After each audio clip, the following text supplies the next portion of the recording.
नमस्ते। एंटरप्रेन्योरशिप ये शब्द तो हम सब ने सुना है ना? पर क्या इसका मतलब सिर्फ एक नया बिजनेस शुरू करना है? शायद नहीं। इसकी कहानी वो तो और भी ज्यादा दिलचस्प है। तो चलिए आज इसी शब्द के गहरे इतिहास और इसके असली मतलब को समझने की कोशिश करते हैं। तो सबसे पहला सवाल, ये एंटरप्रेन्योर शब्द आया कहां से? सोचिए जरा। इसका जवाब सच कहूं तो काफी हैरान करने वाला है, क्योंकि इसकी जड़ें आज की बिजनेस की दुनिया से बहुत ही अलग हैं। यकीन मानिए, इसकी शुरुआत हुई थी 16वीं सदी के फ्रांस के युद्ध के मैदानों से। जी हां, जंग के मैदान से। वहां एक फ्रेंच शब्द था एंटरप्रेन्योर, जिसका मतलब था कुछ करना या कोई जिम्मेदारी उठाना। और जानते हैं एंटरप्रेन्योर किसे कहा जाता था? उन लोगों को जो बड़े बड़े रिस्क लेके फौजी अभियानों को लीड करते थे। कमाल है ना? तो सोचिए, एक मिलिट्री कमांडर से लेकर आज के स्टार्टअप फाउंडर तक इस शब्द ने कितना लंबा सफर तय किया है। चलिए देखते हैं कि सदियों के साथ इसका मतलब कैसे बदलता गया। तो देखिए, 16वीं सदी में तो ये शब्द मिलिट्री लीडर्स के लिए था। फिर आई 17वीं सदी और तब तक ये आर्किटेक्ट्स और जो लोग बड़े बड़े पब्लिक प्रोजेक्ट्स मतलब सड़कें या पुल बनाते थे उनके लिए यूज होने लगा। देखिए, आइडिया वही रहा, रिस्क लेना, बड़े प्रोजेक्ट्स मैनेज करना।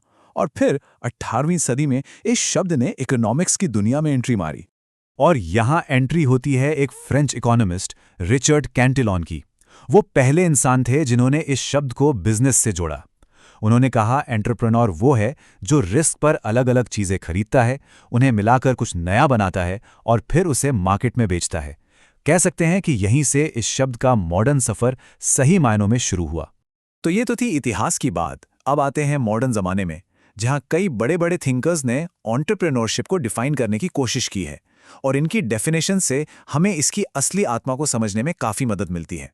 जैसे कि मैनेजमेंट गुरु पीटर एफ ड्रकर, उनके हिसाब से एंटरप्रेन्योरशिप का मतलब है मौके यानी अपॉर्चुनिटीज को पहचानना और उनका पूरा पूरा फायदा उठाना। यहां देखिए, मजे की बात यह है कि फोकस किसी इंसान पर नहीं बल्कि मौके पर है, मतलब काम पर है। अब दूसरी तरफ W.N. लोक्स का नजरिया थोड़ा अलग है।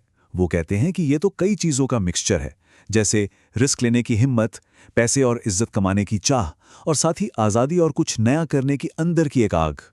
मतलब ये डेफिनेशन एंटरप्रेन्योर के माइंडसेट पर, उसकी साइकोलॉजी पर ज्यादा फोकस करती है। फिर रिचमैन और कोपेन है। उनके लिए एंटरप्रेन्योरशिप एक क्रिएटिव और ओपन सिस्टम है। और इसके मेन पिलर्स क्या हैं? इनोवेशन, रिस्क लेना और डायनामिक लीडरशिप। ये डेफिनेशन बाहरी एक्शन पर, मतलब दुनिया में कुछ कर दिखाने पर जोर देती है। और फिर आते हैं एक बहुत बड़े इकोनॉमिस्ट जोसेफ शुम्पीटर।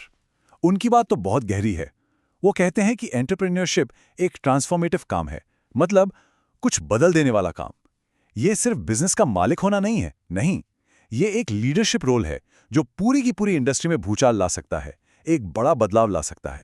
तो इतनी सारी डेफिनेशंस के बाद कुछ चीजें हैं जो बार बार सामने आ रही हैं, कुछ कोर एलिमेंट्स। चलिए अब इन्हीं पर एक नजर डालते हैं।